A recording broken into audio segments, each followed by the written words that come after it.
Today we are hiking from Bat Stowe up to Lower Forge Camp along the Batona Trail. Just left the Bat Stowe office, got my camping permit already. Forecast for today is anywhere from 91 to 95, and about 50% humidity. It's gonna be warm. It's gonna be real warm.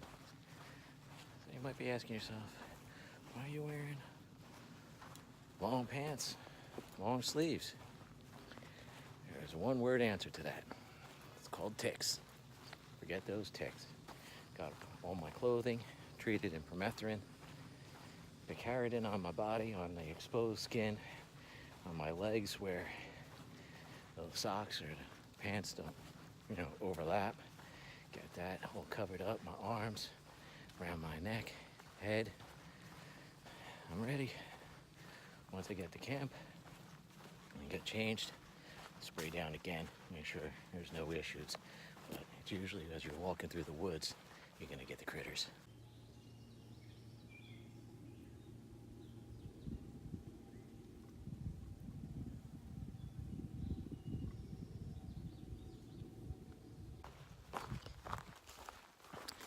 Two of your biggest enemies when you're hiking, camping, and it's really hot weather like this, it's dehydration and the sun. As far as dehydration, before you go out, you want to try to make sure that you're properly hydrated. A day or two before, you want to start drinking as much water as you can really handle. Don't make yourself sick, but drink more than you maybe normally would. This morning, I drank 2 glasses of water before I left home, and I had a nice venti iced chai and a grande ice water. So I've gotten quite a bit of liquid in me right now. The benefit is, right now, I'm only hauling just under 1.5 liters of water. I get away with that because this trail running along a river where I'm going to be camping is on a river. I'm going to be filtering, so I don't have to carry as much. Now the sun, you can go the whole sunscreen route, but a lot of what I do is just try to cover up. Now, depending on where you're hiking, like this section of trail right here, pines that have been, looks like prescribed burn, just to try to prevent any type of large-scale wildfires. But the problem with that is there's a lot of the sun filtering in. So try to cover up. Watch out for sunscreen on your head and face, because you're gonna sweat, and that stuff's gonna drip into your eyes, and you're gonna be miserable. So as you can see, I got the buff on my head. If it gets any brighter, I'll pull out my brimmed hat, cover up with that a little bit. If I'm out too much longer, I cover up my arms. Legs are already covered, so it's not too bad. Gonna pace myself nice and slow. I have to keep catching myself to slow myself down. I get into one of those rhythms and I just get moving. Well, that's not something that we want to do today. So I'm gonna take it slow. Gonna take frequent breaks, drink a lot of water, and just enjoy it. It's hot, but it is beautiful. It really is. Even burnt out here, all the ferns, all the undergrowth, all nice and green against the black of the trunks. It's gorgeous. It's always gorgeous here.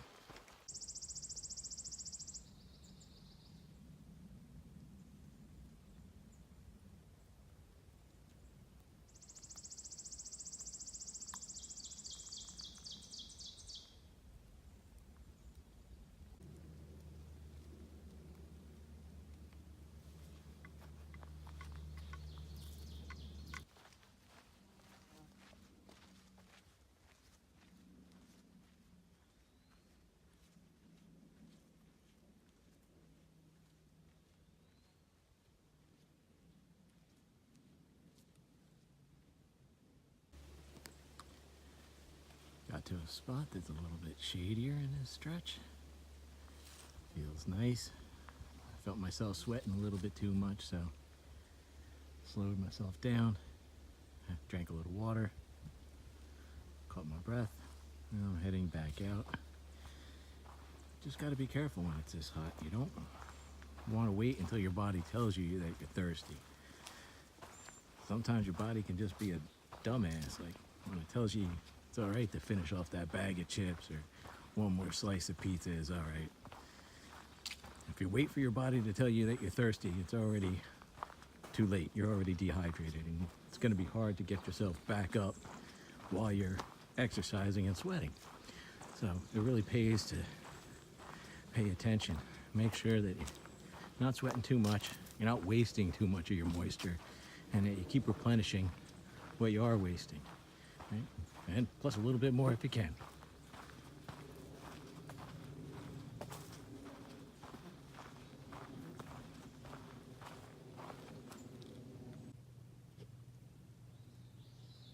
I know it could be hard to take your time and slow down once in a while, but it's just about 90 degrees.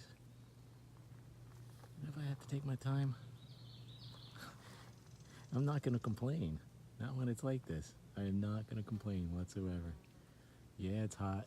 Yeah, I'm sweating. Yeah, it's a little bit rough, but you know what? It is so worth it.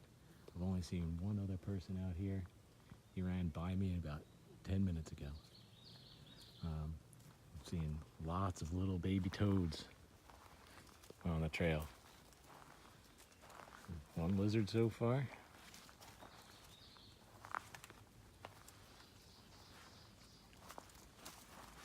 Pretty funny, you can hear the little guys scurrying as I walk up on them. Came around the bend earlier, 4 of them shot off to my right.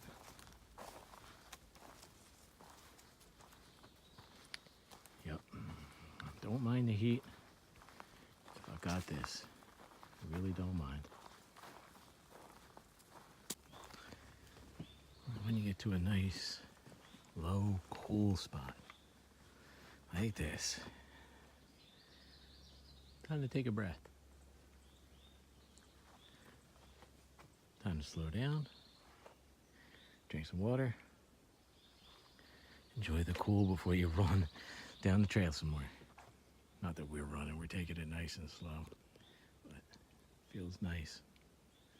Just having a few degrees temperature drop down in this nice little cool spot. This is the first creek crossing yet on this trip.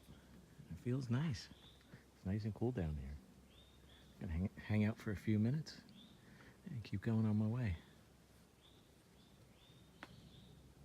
Every move, hopping all over the place. All different colors. All over.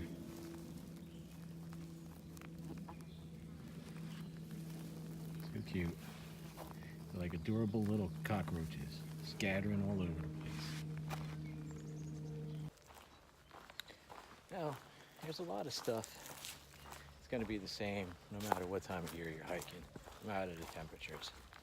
Number one, leave out the cotton. Just leave it home. Don't bother with it. If you don't have, lightweight synthetic layers, it's okay. You can get cheap hiking pants that are going to be breathable, like 20 bucks off Amazon. The shirts, I get them at Walmart and Target when they have them on sale.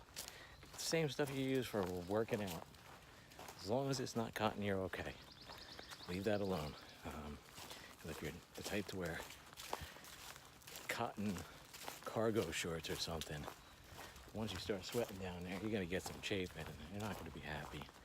Head to toe synthetics. As far as the underwear, boxer brief style synthetic, maybe 3/4 length. That way it covers that section of thigh that's most likely to rub. That way you're just going to be that much more comfortable. And if you go like that, you can cover up. You don't have to worry about the ticks.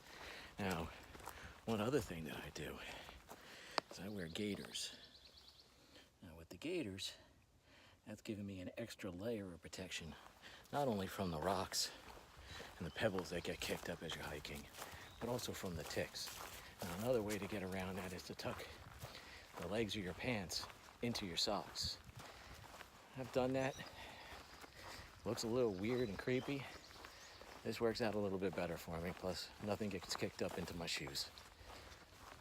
Leave out the cotton, all synthetics. Nice, breathable, light materials. It'll protect you from the bugs. It'll protect you from thorns and brambles and all the nasty little scratchy things you get on an overgrown trail now and then. Keep those ticks off. Don't have to worry about applying sunscreen to your legs or anything like that. Makes it nice and easy, keeps you comfortable, and that's what it's about. The more comfortable you are, the easier the hike is going to be. Now, something else that you could do is like I did today. Don't need as much clothing or cold weather gear. Didn't really need a sleeping pad in the hammock this time because temperatures are only supposed to get down to maybe 75 tonight. I'm not going to need all that extra insulation. All I've got as far as clothing is what I'm wearing. Spare pair of underwear, spare pair of socks, and some shorts and a t-shirt to wear around camp. That's it. That's all I need. I don't need any heavier layers. I've got my Aegis Max sleeping bag. I might sleep on it. I might cover up with it partially. We'll see. Other than that, all lightweight. Got my pack weight down for this trip. Just an overnight, so I didn't need too much food. But I was able to get my pack weight down to under 16 pounds, which for me is incredible. My first real hike, I was up closer to 35. I was dragging everything, including the kitchen sink, with me. So much stuff. But after that long trip, I learned one of the most important things: travel light. You gotta have what you need, but travel as light as you can. It's gonna make your journey much, much easier, much more comfortable. You're gonna end up happier. On a day like this, happy is important because you're working against the heat and the sun. So 15, 16 pounds, I'm happy. Seeing quite a few toads, bunch of lizards. Now the one thing that I've always wanted to see out here is a rattlesnake, but I don't want them to surprise me. So we're going down the trail, you see a log across. You don't know what's on there.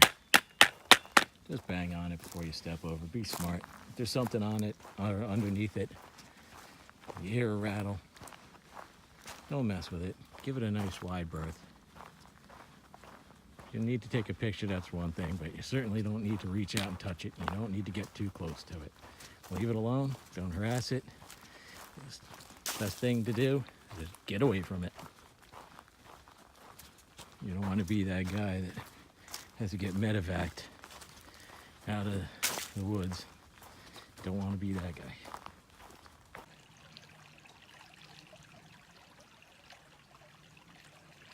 I know I sound like a tourism commercial. The Pine Barrens, just so many amazing spots you would never expect. I've lived here most of my life. I thought it was just pine trees. That's about it, right? Just pine trees. Until I hiked the Batona last year, and I'm a convert. I absolutely love it. Come around the bend, and there's something like this. Gorgeous. Of course, we've always got some airplanes going over. This is New Jersey after all. Still doesn't take away from the beauty.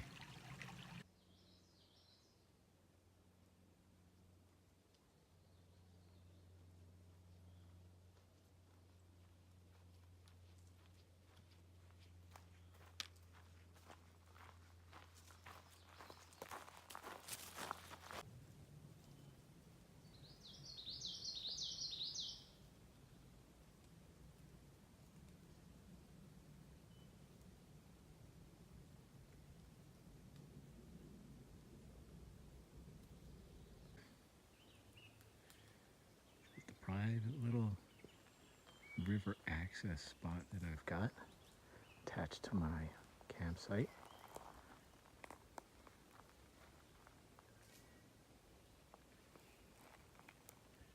That's the trail back up to camp.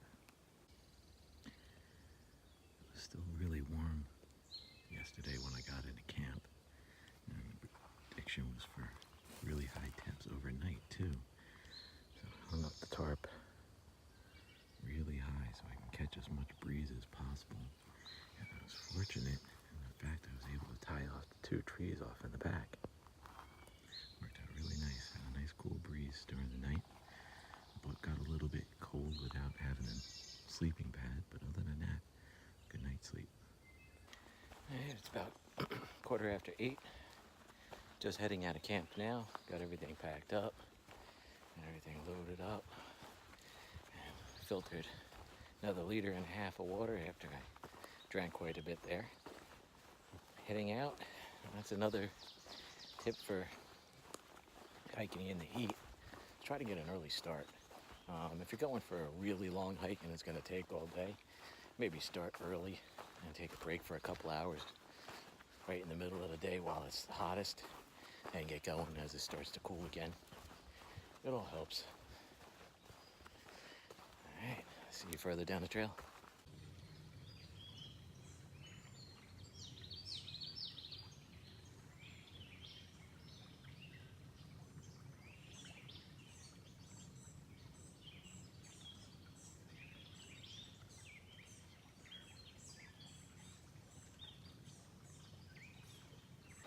Something else that really helps in the heat, if you come to a water crossing or just come up along a river or a creek or whatever, wet your bandana, your buff, your hat, whatever you got, throw it on your head, throw it around the back of your neck. All these things can help you cool down just a little bit and make the hike a little bit more comfortable. And just remember, you got to take it slow. Hydrate, hydrate, hydrate. That is the most important part. Got to make sure you hydrate. If you're not hydrated, you're not going to make it.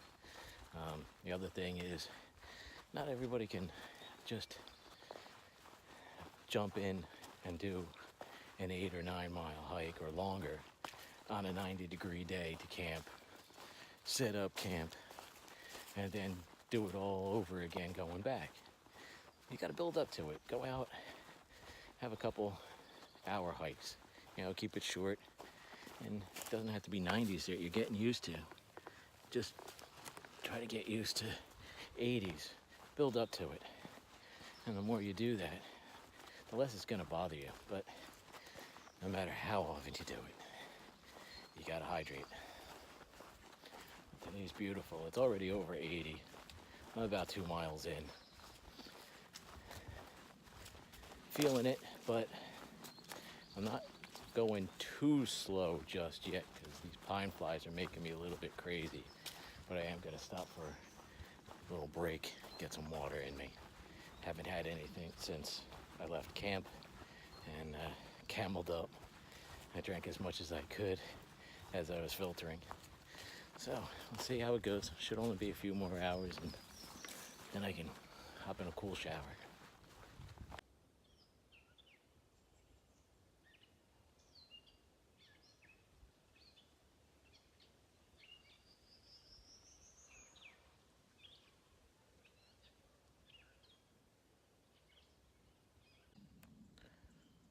Had to stop and take another break, drink some more water. It's about 10:30 now, just about 90 degrees.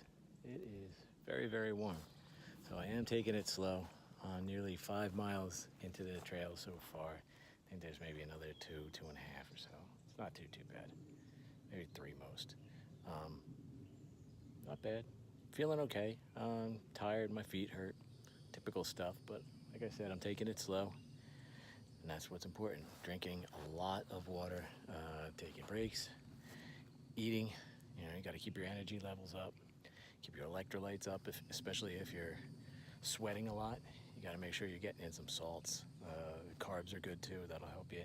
But I was eating some kind of trail mix with nuts and little breadsticks and all kinds of stuff. There's plenty of salt in that. So I'm going to keep on going.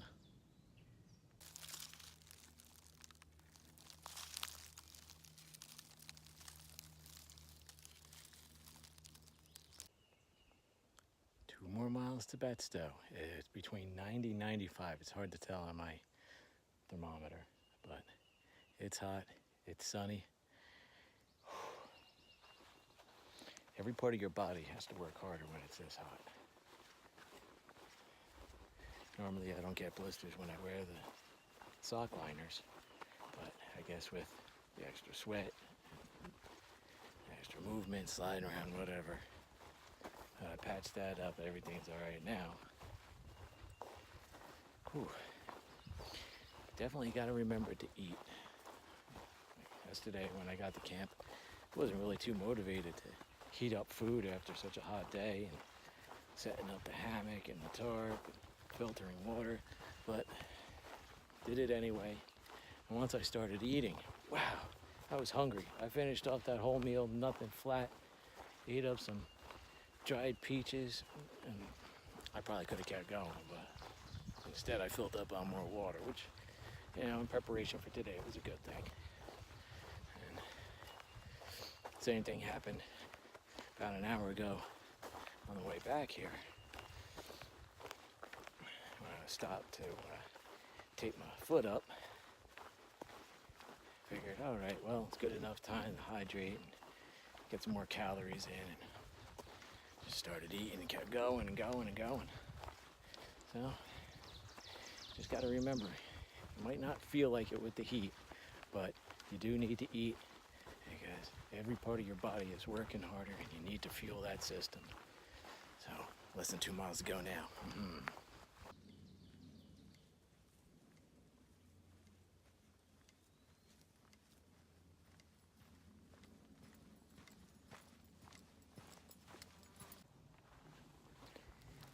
Well, made it back to Betstow. See the parking lot off in the distance. Well, officially it was around 8 miles, 4.5 hours. Feels like double that on both. My body is absolutely kicked. My feet are screaming, my legs are screaming. My back is screaming. I'm ready. I'm glad I didn't go any further. That is very, very important detail. The most important, well, one of the many important things hiking in the heat. Know your limitations. Know what you can do. If you can normally do 12 miles, don't do 12 miles in 90 degrees. Do more like 6. Play it safe. Gotta make sure that you enjoy it. It's not just about proving that you can do it. It's getting out there, enjoying yourself, having a good time, just enjoying the trails. All right. Take care, people. Be safe.